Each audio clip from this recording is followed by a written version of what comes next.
Nixonomics, a portmanteau of the words Nixon and economics, refers to U.S. President Richard Nixon's economic performance. Nixon is first president to have his surname combined with the word economics.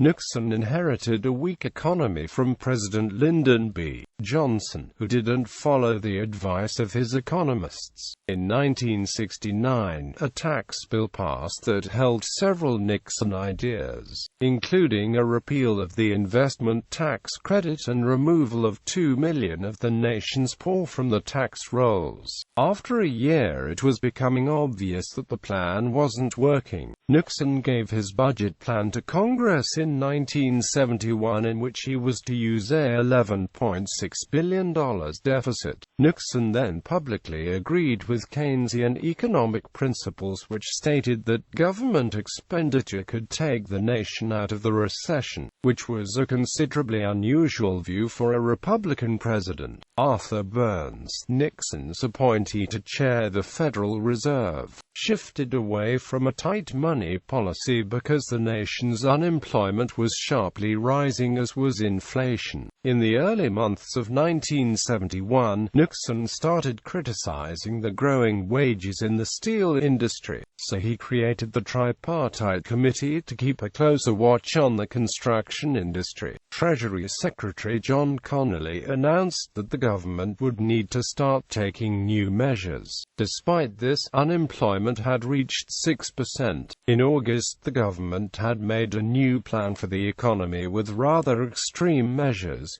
which would later be dubbed Nixon shocks. The plan was announced on August 15, 1971 in a national televised address. Nixon declared that the gold window would be closed and that gold would no longer be transferable to U.S. dollars. This created an 8% devaluation to the dollar as compared to other of the time's major currencies, stimulating American exports and the domestic economy. A 90-day freeze on wages and prices and the establishment of the Cost of Living Council was also announced. Unfortunately, he neglected to inform any allies beforehand, causing some more than minor problems between the countries. When 1972 came around, unemployment had continued to rise, with 2 million more Americans out of jobs than in 1969.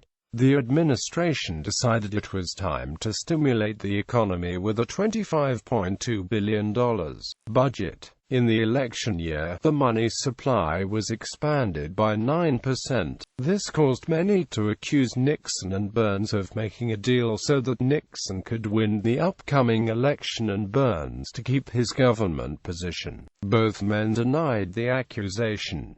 Soon in the fall, the economy began to improve. Unemployment was finally dropping and inflation was staying relatively in control. America had temporarily gotten out of the recession. Unfortunately, inflation soon increased after the election. When the failed wage and price controls were lifted, other problems took the toll on the American economy. An expanded money supply, the effects of increased deficits, and the rising price of oil all left the mark on the American economy. By 1973, inflation increased 8.8%, then 12.2% in the following year. Other presidential omics: Carternomics, Reaganomics, Bushnomics, Clintonomics, Obamanomics,